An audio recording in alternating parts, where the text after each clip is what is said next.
ప్రభువునందు ప్రియులారా, ప్రభు అయిన యేసుక్రీస్తు నామంలో మీ అందరికి కూడా వందనాలు తెలియజేస్తున్నాను. అందరికీ వందనాలు. ఈరోజు ధ్యానాంశం ఏంటంటే, పిలువబడిన వారే భద్రపరచబడిన వారు అనే అంశం మీద కొన్ని నిమిషాలు దేవుని వాక్యం మనం ధ్యానం చేద్దాం. సహోదరులారా, దేవుని వాక్యాన్ని జాగ్రత్తగా పరిశీలన చేసి చూద్దాం.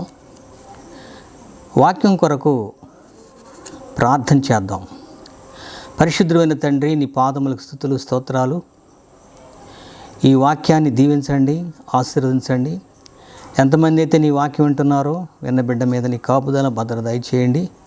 విన్న వాక్యాన్ని హృదయంలో భద్రపరుచుకొని వాక్యానుసారంగా జీవించే కృప, ఆ భద్రత దయచేయమని, నన్ను మరుగుపరిచి మీరు మాట్లాడమని యేసుక్రీస్తు శ్రేష్టమైన నామంలో ప్రార్థించి అడిగి వేడుకుంటున్నాం తండ్రి. ఆమెన్. సహోదరులారా, భద్రపరచబడిన వారు, పిలువబడిన వారే భద్రపరచబడిన వారు. దేవుడికి పక్షపాతం లేదు, అందరినీ పిలుస్తున్నాడు. అందరిని పిలవడానికి యేసు ప్రభువు ఈ లోకానికి వచ్చాడు.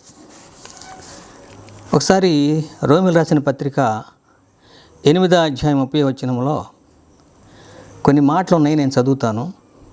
మరియు ఎవరిని ముందుగా నిర్ణయించానో వారిని పిలిచెను, ఎవరిని పిలిచెనో వారి నీతిమంతులుగా తీర్చెను, ఎవరి నీతిమంతులుగా తీర్చెనో వారిని మహిమపరిచెను. ఇక్కడ కొన్ని ర్యాంకులు ఉన్నాయి. ఎవరిని నిర్ణయించాడో వారిని పిలిచాడు, పిలిచిన వారిని నీతిమంతులుగా చేర్చాడు, నీతిమంతులుగా చేర్చిన వారిని మహిమపరిచాడు. 3 దశలు ఉన్నాయి, ఇక్కడ 3 అంశాలు ఉన్నాయి. పిలిచిన వాళ్ళు నీతిమంతులు, నీతిమంతులే మహిమపరచబడిన వారు. పాపం చేసి దేవుడు అనుగ్రహించి మహిమను పొందలేకపోతున్న మనల్ని దేవుడు నీతిమంతులుగా తీర్చి, నీతిమంతులుగా తీర్చక మునుపు మనల్ని, పాపులైన మనల్ని పిలిచి నీతిమంతులుగా తీర్చి మహిమపరిచాడు. మహిమ శరీరాన్ని మనకు సిద్ధపరిచాడు. కనుక సహోదరులారా, దేవుని వాక్యం నీతో నాతో మాట్లాడుతుంది. నిన్ను పిలుస్తున్నాడు దేవుడు.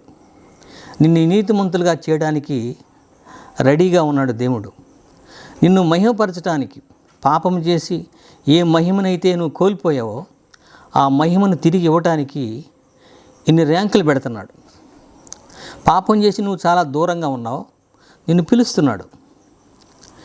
పాపం చేసి నువ్వు దేవునికి నీతిమంతుడిగా ఉండలేకపోయావు కనుక తన సొంత రక్తంతో, తన కుమారుడైన శ్రేష్టమైన యేసు ప్రభు రక్తంతో కడిగి నీతిమంతులుగా చేర్చాడు. నీతిమంతులుగా చేసిన నిన్ను తన మహిమతో నిన్ను కప్పాడు. సహోదరులారా, ఎంత కృపగలిగిన వాడు దేవుడు, ఎంత దయగలిగిన వాడు దేవుడు. కనుక దేవుని వాక్యం మనకు చెప్తుంది కదా, ప్రభువు అందరిని పిలుస్తున్నాడు. ప్రయాసపడి భారం మోసుకొనుచున్న సమస్త జనులారా నా యొద్దకు రండి, నేను మీకు విశ్రాంతి కలుగజేస్తున్నాడు. ఇది యూనివర్సల్ ఇన్విటేషన్. ఎవరినో ఒక దేశాన్ని ఉద్దేశించి కానీ, ఒక ప్రాంతాన్ని ఉద్దేశించి కానీ పిలిచింది కాదు. సమస్త ప్రజలను, భూగోళంలో ఉన్న నలుదిక్కులో ఉన్న ప్రజలను దేవుడు ఆహ్వానిస్తున్నాడు. ఏమంటున్నాడంటే, భారం మోసుకున్న సమస్త జనులారా, యావత్ ప్రపంచాన్ని పిలుస్తున్నాడు. ఆయనకి ఎగ్జంప్షన్ లేదు. యూదుల్ని పిలుస్తానికి యేసు ప్రభు రాలేదు, క్రైస్తవుని పిలుస్తానికి యేసు ప్రభు రాలేదు. అందరిని పిలుస్తానికి దేవుడి లోకానికి వచ్చి పిలుస్తున్నాడు, నిన్ను ఆహ్వానిస్తున్నాడు. తన గాయపడిన చేతులతో నిన్ను చేతులు చాపి నిన్ను ఎత్తుకోవటానికి, తన రొమ్ముల మీద ఆనించుకోవడానికి, తన భుజాల మీద ఎక్కించుకోవడానికి, తన అరిచేతిలో చిక్కుకున్న నిన్ను చేతులు చాపి పిలుస్తున్నాడు. ప్రయాసపడి భారం మోసుకున్న, పాప భారం మోసుకున్న సమస్త జనులారా నా యొద్దకు రండి, మీ పాప భారాన్ని నేను మోస్తాను. బాప్తిస్మం ఇచ్చి యోహానుకి యేసు ప్రభు ఎలా కనిపించాడంటే, లోక పాపములను మోసుకొని పోవు దేవుని గొర్రెపిల్లగా కనిపించాడు. నీ బాల్య పాపాలు, నీకు తెలిసిన పాపాలను యేసు ప్రభు మీద వేస్తే ఆ పాపభారం మొత్తం పోతుంది. నీకు విశ్రాంతి కలుగుతుంది. పాపమును దాచిపెట్టుకున్నంత కాలం, పాపను లక్ష్య పెట్టినంత కాలం నీకు విశ్రాంతి లేదు. యేసు ప్రభు మీద నీ పాప భారం వేసిన వెంటనే నీకు విశ్రాంతి కలుగుతుంది, నీకు సమాధానం కలుగుతుంది. అందుకే యేసు ప్రభు వారు అందరినీ ఆహ్వానిస్తున్నాడు. ప్రత్యేకించి ఒక జాతిని కానీ ఒక దేశాన్ని ఉద్దేశించి ప్రభు ఆహ్వానించట్లేదు, అందరినీ. ఆ లిస్టులో ఉన్నావా సహోదరుడా? దేవుడిని పిలుస్తున్నాడు. అయితే యేసు ప్రభు అన్నాడు కదా, నేను పాపులను పిలువుటకు వచ్చింటిని కానీ నీతిమంతులను పిలువుటకు నేను రాలేదు. యేసు ప్రభు వారి లోకానికి పరమ వైద్యుడిగా వచ్చాడు. పాపం అనేటువంటి ఒక వ్యాధిగ్రస్తుడను పవిత్రమైన తన రక్తంతో కడిగి పరిశుద్ధపరిచేటువంటి పరలోక పరమ వైద్యుడిగా యేసు ప్రభు లోకానికి వచ్చి, నేను పాపులను పిలువటానికి వచ్చాను, నీతిమంతులు పిలవడానికి రాలేదు. అసలు నీతిమంతులు లేరు. యావత్ ప్రపంచంలో అందరూ పాపులే. ఆ పాపులు పిలువటానికి వచ్చాను, నీతిమంతులు పిలువటకు నేను రాలేదు.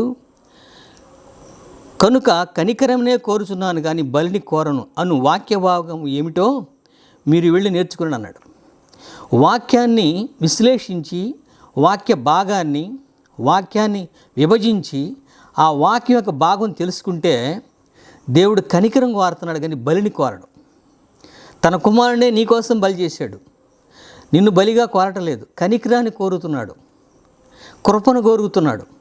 సహోదరుడా, కృపగలిగిన మాటలు మాట్లాడుతున్నాడు. ఏమంటున్నాడంటే, నేను పాపులను పిలువడానికి వచ్చాను, నేను పాపిని అని నువ్వు గ్రహిస్తే ప్రభు దగ్గరికి రా. ప్రభు తన శ్రేష్టమైన రక్తంలో నిన్ను కడిగి పరిశుద్ధుడిగా మారుస్తాడు. పిలువటానికి వచ్చాడు యేసు ప్రభు వారి లోకానికి. 2000 సంవత్సరాల క్రితం యేసు ప్రభు ఈ లోకానికి వచ్చింది ఎందుకంటే నిన్ను పిలుస్తానికి వచ్చాడండి. నిన్ను పిలుస్తున్నాడు. ఇంత గొప్ప పిలుపును, ఇంత గొప్ప ఆహ్వానాన్ని నువ్వు నిర్లక్ష్యము చేస్తే, నువ్వే సర్టిఫై చేసుకొని నేను నీతిమంతుడిని, నేను పాపిని కాను అని నువ్వు అనుకుంటే, నీ స్వనీతిని అప్లై చేసుకుంటే, నీ దుర్నీతిని అప్లై చేసుకుంటే, సకల దుర్నీతి పాపం వల్ల వచ్చే జీతం మరణం నిన్ను నరకాన్ని తీసుకుని వెళ్తుంది. నేను పాపిని కాను పరిశుద్ధుడని నువ్వు సర్టిఫై చేసుకొని నీ స్వనీతిని అక్కడ ప్రజెంట్ చేస్తే స్వనీతి దుర్నీతిగా మారింది, దుర్నీతి పాపంగా మారింది. కనుక ఆ పాపం నిన్ను నరకాన్ని తీసుకుని వెళ్తుంది. నువ్వు సర్టిఫై చేసుకోవాలి, నేను నీతిమంతుడిని కాను ప్రభువా, నన్ను నువ్వు పరిశుద్ధుడిగా చెయ్యి, నీతిమంతుడిగా చేయని ప్రార్థన చేస్తే యేసు ప్రభు రావడానికి నిన్ను దగ్గర రావడానికి సంసిద్ధంగా ఉన్నాడు. నువ్వు యేసు ప్రభు దగ్గర రావాలి. తప్పిపోయిన కుమారుడు దూరం నుండి తన తండ్రి దగ్గరికి వచ్చాడు. తండ్రి బాలేదు అక్కడికి, కుమారుడు వచ్చాడు. కుమారుడు మెయిల్ రాయలేదు, లేదా వాట్సాప్ పంపించలేదు. కేవలం ఏ దోవన వెళ్ళాడు ఆ దోవన తిరిగి వచ్చాడు. తన కుమారుడు ఆహ్వానాన్ని స్వీకరించి నీతిమంతుడిగా మార్చాడు.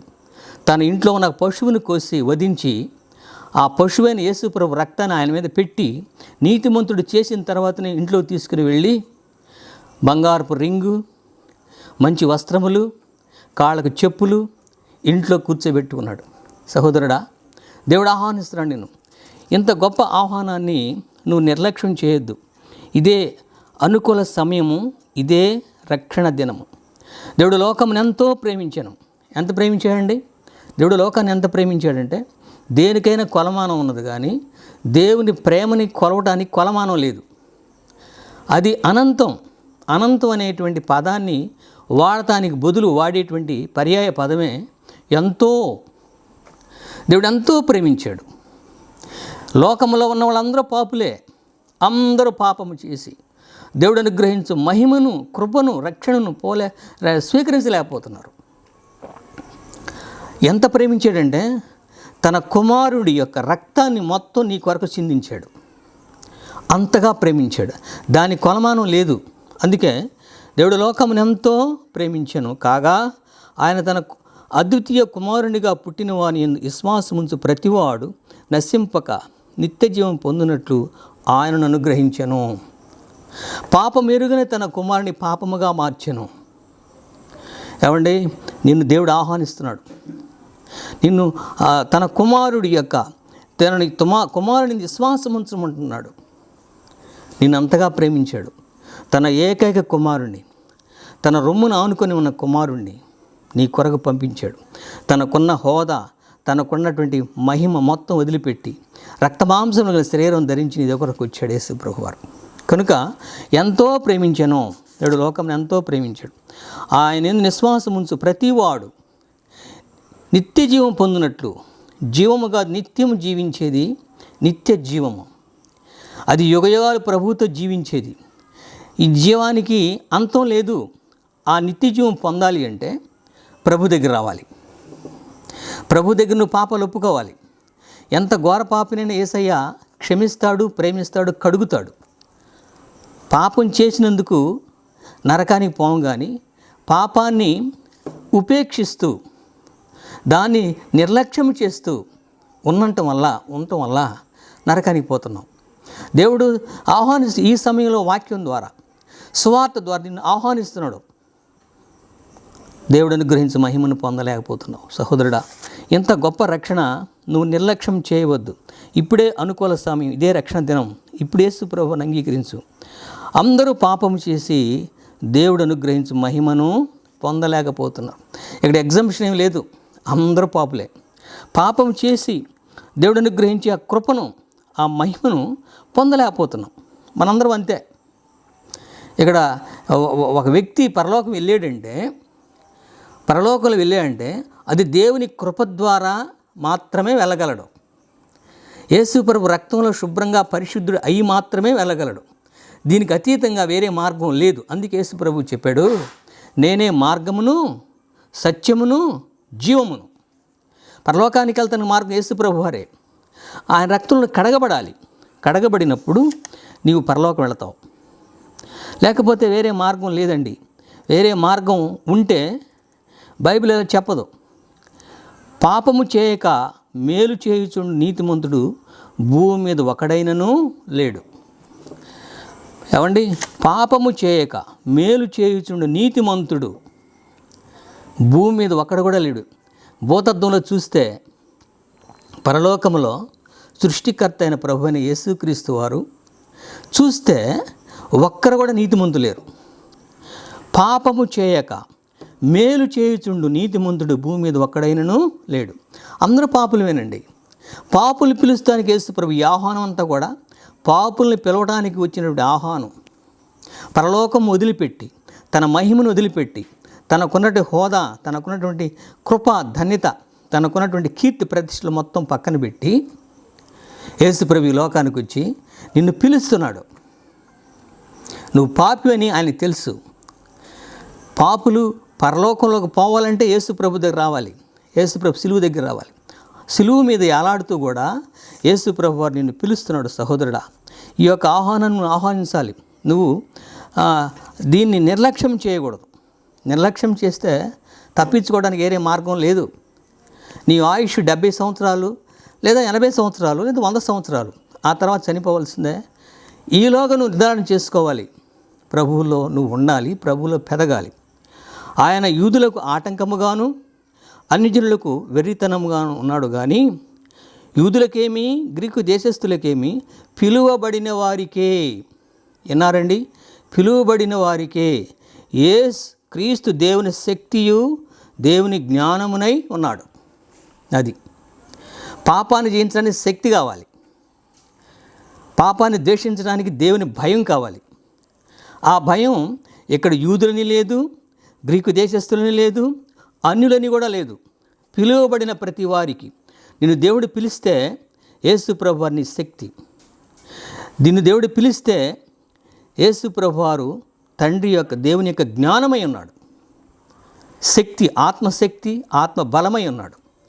ఇక్కడ ఒక ఇండియా అని కానీ, ఒక జర్మనీ అని కానీ, ఒక అమెరికా అని ఒక దేశాన్ని ఉద్దేశించి కాదు. యూదులకేమి, గ్రీకు దేశస్థులకేమి, అన్యులకేమి, పామరులకేమి, పండితులకేమి, ఎవరైనా సరే యేసు ప్రభు వారి యొక్క ఆహ్వానాన్ని అంగీకరించి, గౌరవించి, ఆ పిలుపును అంగీకరించి పిలువబడి లోపలికి వస్తే వాళ్లకు యేసు ప్రభు వారు దేవుని శక్తి అయి ఉన్నాడు, దేవుని జ్ఞానమై ఉన్నాడు. పరలోకం మొత్తం దేవుని జ్ఞానంతో నింపబడి ఉంటుంది. నలుదిక్కులు దేవుని జ్ఞానంతో నింపబడి ఉంటుంది. దేవుని శక్తి కావాలి, ఆత్మశక్తి కావాలి. ఆత్మశక్తి కావాలి అంటే నువ్వు పిలువబడాలి. యేసుప్రభు వారు పిలిచినప్పుడు రాకపోతే ఆయన చూసి చూసి చూసి నిన్ను వదిలిపెట్టి వెళ్ళిపోతాడు. ఆయన తలుపు దగ్గరుండి నిన్ను తడుతున్నాడు. నేను నీ ఇంటికి వస్తానని ఆహ్వానించని చెప్తున్నాడు. ఆయన యొక్క స్వరాన్ని నువ్వు తలుపు తీస్తే, విని నువ్వు తలుపు తీస్తే ప్రభు నీతో ఉంటాడు, నీకు శక్తిమంతుడై ఉంటాడు. కనుక ఇక్కడ ఎగ్జంప్షన్ ఏం లేదు. పిలువబడిన వారికి యేసు ప్రభు వారి దేవుని శక్తి, నన్ను దేవుడు పిలిచాడు, నా కుటుంబాన్ని దేవుడు పిలిచాడు, యేసు ప్రభు వారు నాకు దేవుని శక్తి అయి ఉన్నాడు, యేసు ప్రభు వారు దేవుని జ్ఞానమై ఉన్నాడు. నాకు ఆయన జ్ఞానాన్ని నేను కలిగి ఉంటాను.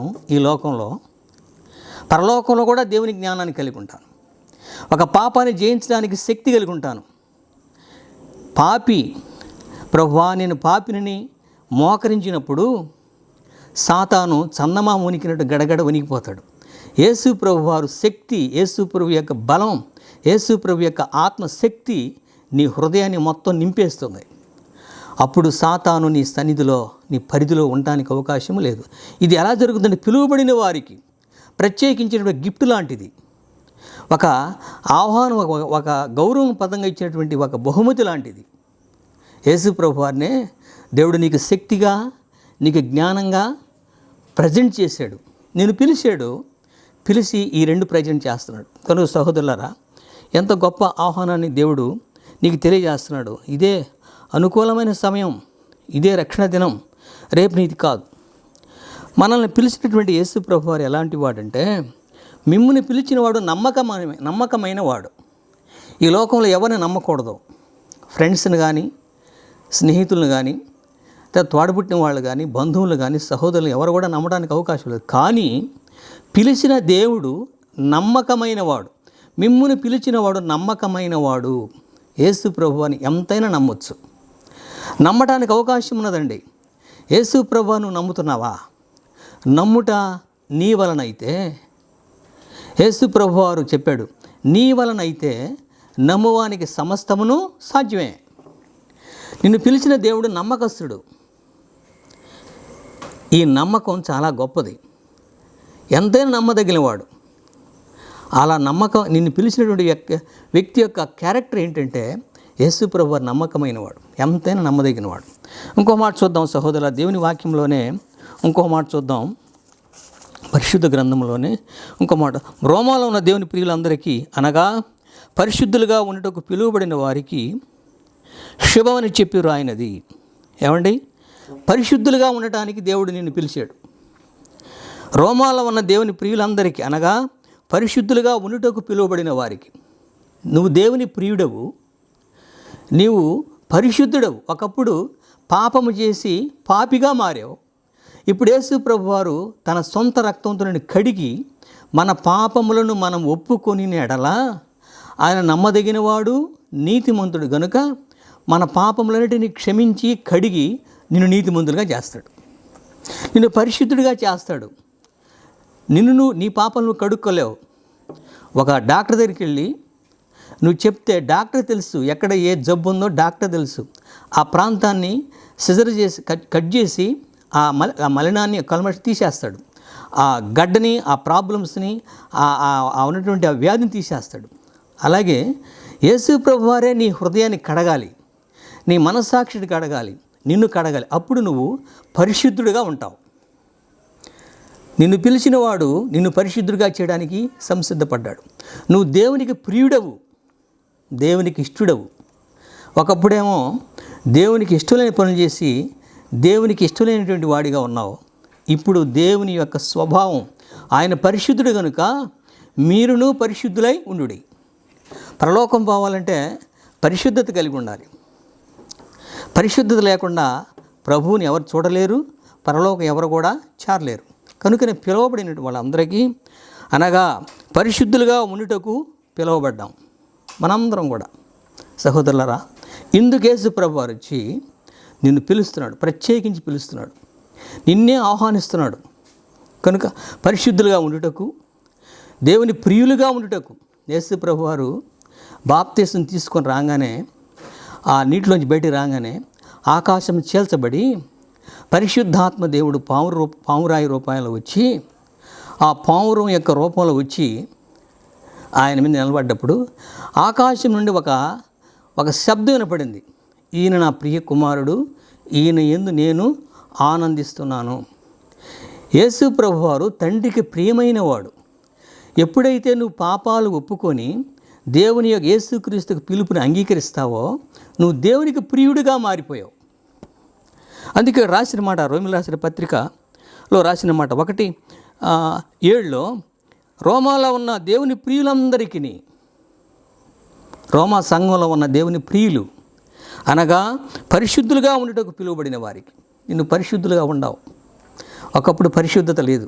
పాప జీవితం, పాప సంబంధమైన వ్యాపారం, పాప సంబంధమైన సంపద, పాప సంబంధమైనటువంటి రాబడి. ఇప్పుడు పరిశుద్ధుడవు, దేవునికి ప్రియుడవు. కనుక ప్రియుడిగా ఉండటానికి యేసు ప్రభువారు నిన్ను పిలిచాడండి. నిన్ను పిలిచాడు యేసు ప్రభువారు. కనుక నిన్ను పిలిచిన దేవుడు నమ్మకమైనటువంటి వాడు. కనుక నీవు కూడా యేసు ప్రభు విషయంలో నమ్మకంగా ఉండాలని దేవుని వాక్యం తెలియజేస్తాం. దేవుని ప్రేమించు వారికి, అనగా దేవుడు నిన్ను ప్రేమించడం కాదు, నువ్వు దేవుణ్ణి ప్రేమిస్తాలి. ఇక్కడ మ్యూచువల్ కమ్యూనికేషన్ జరుగుతుంది. దేవుడు నిన్ను ప్రేమించాడు, నిన్ను ఆహ్వానించాడు, నిన్ను పరిశుద్ధులుగా చేశాడు. నువ్వు కూడా దేవుణ్ణి ప్రేమించాలి. అలా ప్రేమించితే నీకు వచ్చే లాభాన్ని గురించి రోమా సంఘస్థులతోటి పౌలు గారు చెప్తున్నాడు. దేవుని ప్రేమించు వారికి, అనగా ఆయన సంకల్పము చొప్పున పిలువబడిన వారికి మేలు కలుగుటకై సమస్తమును సమకూడి జరుగుచున్నదని ఎరుగుదుము. నీకు అన్నీ సమకూడతాయండి. నీ కంటికి కనిపించవు, చెవులకు వినిపించవు, హృదయానికి గోచరం కాదు. పిలువబడిన వారికి దేవుడు చేసే పనులు సమస్తమును సమకూడి జరుగుచున్నవి. ఆయన సంకల్పము చొప్పున నిన్ను పిలిచినటువంటి దేవుడు నీకు అన్ని మేలు జరగాలని ఫుట్ నోట్స్లో ఒక మాట రాసి ఉంటుంది. అక్కడ ఫుట్ నోట్స్లో ఒకటో నెంబర్ వేసి కొన్ని ప్రాచీన ప్రతులలో మేలు కలుగుటకై దేవుడు సమస్తమును సమకూర్చి జరిగించున్నాడు. లేనట్టే ఉంటుంది, అన్ని సమకూరుస్తున్నాడు దేవుడు. ఏదో లేనట్టుగా జరగనట్టు ఉంటుంది, కానీ అన్నీ జరుగుతూ ఉంటాయి. కారణం ఏంటంటే సమకూర్చాడు. ప్రభు అయిన యేసుక్రీస్తు వారు నీకు మేలు కలగాలని, కీడుని మేలుగా మారుస్తాడు దేవుడు. నీ దృష్టికి అది కీడే కావచ్చు, దేవుడు నిన్ను నీ కొరకు ఆ కీడుగా ఉన్నదాన్ని మేలుగా మారుస్తాడు. శాపకరంగా ఉన్నదాన్ని ఆశీర్వాదకరంగా మారుస్తాడు. నష్టాన్ని లాభంగా మారుస్తాడు. ఎందుకంటే నువ్వు దేవుని ప్రేమిస్తున్నావు కదా. దేవుని ప్రేమించు వారికి, ఆయన సంకల్పము చొప్పున పిలువబడిన వారికి. ఏమండి, దేవుడు నిన్ను ప్రేమిస్తున్నాడు, నువ్వు కూడా దేవుడిని ప్రేమిస్తే మ్యూచువల్. దేవుడు నువ్వు ప్రేమిస్తున్నావు, దేవుడు నిన్ను ప్రేమిస్తున్నాడు కనుక నీకు కీడుగా ఉన్నదాన్ని మేలుగా మారుస్తున్నాడు, నష్టాన్ని లాభంగా మారుస్తున్నాడు, శాపాన్ని ఆశీర్వాదంగా మారుస్తున్నాడు, లేమిడిని ఐశ్వర్యంగా మారుస్తున్నాడు, అనారోగ్యాన్ని ఆరోగ్యంగా మారుస్తున్నాడు. అన్నీ వదిలిపెట్టిన యేసయ్య నీ కోసం సమస్తాన్ని బలి చేసేసాడు. కారణం ఏంటంటే అది తెలుసుకొని నువ్వు కూడా దేవుని ప్రేమించాలి.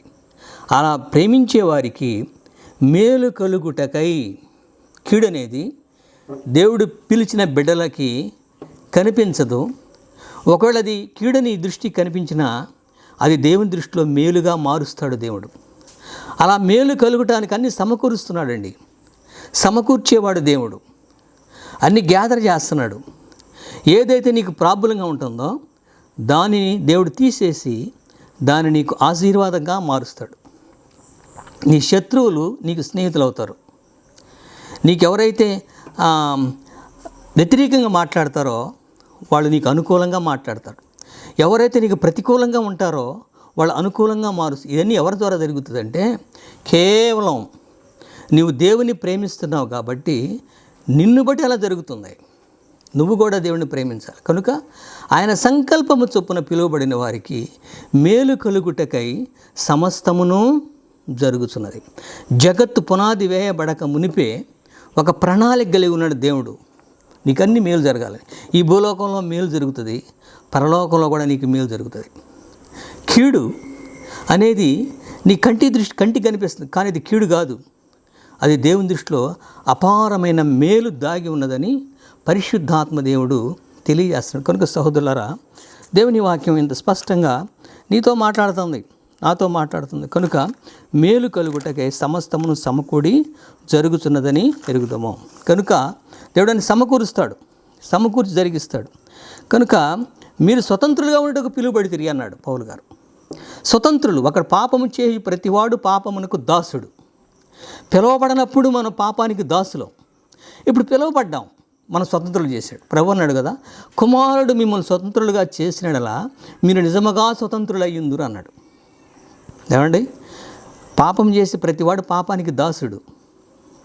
ఏమండి, సత్యము మిమ్మల్ని స్వతంత్రం చేయను అన్నాడు. యేసుప్రభువారే సత్యం, యేసుప్రభువారే జీవము, యేసుప్రభువారే మార్గం. ఆయన అన్నాడు, కుమారుడు నిన్ను స్వతంత్రులుగా చేసినలా మీరు నిజముగా స్వతంత్రులై ఉందురు. కనుక దేవుడిని స్వతంత్రులుగా ఉండటానికి పిలిచాడు. స్వతంత్రుడు. ఇక పాపం నీ మీద పరిపాలన చేయదు, మరణం నీ మీద పరిపాలన చేయడానికి అవకాశం లేదు. దాని యొక్క ముళ్ళు విరగదీశాడు, దానికున్న పవర్ చెత్త కొట్టేశాడు. కనుక పరిశుద్ధులుగా ఏమన్నాడంటే స్వతంత్రులుగా ఉండటకు పిలిచాడు ప్రభు అయిన యేసు ప్రభు వారు. ఇంకొక మాట ఏముందంటే, చివరి మాట ఇంకో మాట చదువుకుంది. యూదా పత్రిక 1వ వచనం ఉంది కదా, యేసుక్రీస్తు దాసుడును యాకోబు సహోదరుడైన యూదా తండ్రి అయిన దేవుని యందు ప్రేమింపబడి యేసుక్రీస్తును భద్రము చేయబడిన వారికి పిలువబడిన వారికి శుభమని చెప్పి వ్రాయినది. నిన్ను పిలిచిన దేవుడు యేసుక్రీస్తులో భద్రపరిచాడు. అదే రాసిన యూదా పత్రికలు రాసిన మాట. తండ్రి అయిన దేవుని యందు ప్రేమించబడి, నిన్ను దేవుడు ప్రేమించాడు, యేసుక్రీస్తునందు భద్రము చేయబడి, యేసుక్రీస్తులో భద్రం చేశాడు. యేసు ప్రభువారు యెరూషలేమును ఉద్దేశించాడు కదా, యెరూషలేమా ఎన్నోసార్లు నేను నిన్ను ఆహ్వానిస్తే పిలుస్తున్నాను, నా రెక్కల చాటున నిన్ను ఎంత దాచుకోవాలనుకున్నాను, నువ్వు నా రెక్కల చాటుకు రాలేదు. కానీ ఇక్కడ అంటున్నాడు కదా, పిలువబడిన వారిని తండ్రి అయిన దేవుడు కుమారుడు యేసుక్రీస్తు రెక్కల కింద భద్రపరిచాడు, కృపా రెక్కల కింద భద్రపరిచాడు. ఆ భద్రపరిచిన లిస్టులో అలా భద్రపరిచిన వాళ్ళు నువ్వు ఉన్నావా? ఇదే అనుకూల సమయం, ఇదే రక్షణ దినం. ఇప్పుడే ఆయన పిలుపుని అంగీకరించి మోకరించి ప్రార్థన చేసి ఆయన ఆరోగ్యకరం రెక్కల కింద, నీతి సూర్యుని యేసు ప్రభు యొక్క రెక్కల కింద ఆరోగ్యం ఉన్నది. కనుక యేసుక్రీస్తు యొక్క రెక్కల కింద దేవుడు భద్రపరుస్తానికి నేను పిలుస్తున్నాడు. ఈ కృప ఎవరికి ఉందండి? పిలువబడిన వారికి. కనుక పిలువబడిన వారే యేసుక్రీస్తులో భద్రపరచబడిన వారు. ఆ కృప నీకు దేవుడు సంసిద్ధపరిచాడు. ఇంత గొప్ప ఆహ్వానాన్ని నిర్లక్ష్యం చేయొద్దని వాక్యం తెలియజేస్తుంది. తలలు వచ్చి కళ్ళు మూసిన చిన్న ప్రార్థన చేసుకుందాం. పరిశుద్ధుడైన తండ్రి, నీ పాదములకు స్తుతులు స్తోత్రాలు. ప్రభువా, పిలువబడిన వారే యేసుక్రీస్తులో భద్రపరిచేవారు. కనుక ఇంకెవరైనా సరే నీ వాక్యాన్ని విని ప్రభు ఈ ఆహ్వానాన్ని విని రాకుండా ప్రభు ఇదే అనుకూల సమయం, నీ పిలుపుని గౌరవించి యేసుక్రీస్తులో వాళ్ళని భద్రపరచమని దీవించమని, యేసుక్రీస్తులోకి రావడానికి కనికరం చూపించమని యేసయ్య పరిశుద్ధ నామంలో ప్రార్థించి అడిగి వేడుకుంటున్నాం తండ్రి. ఆమేన్.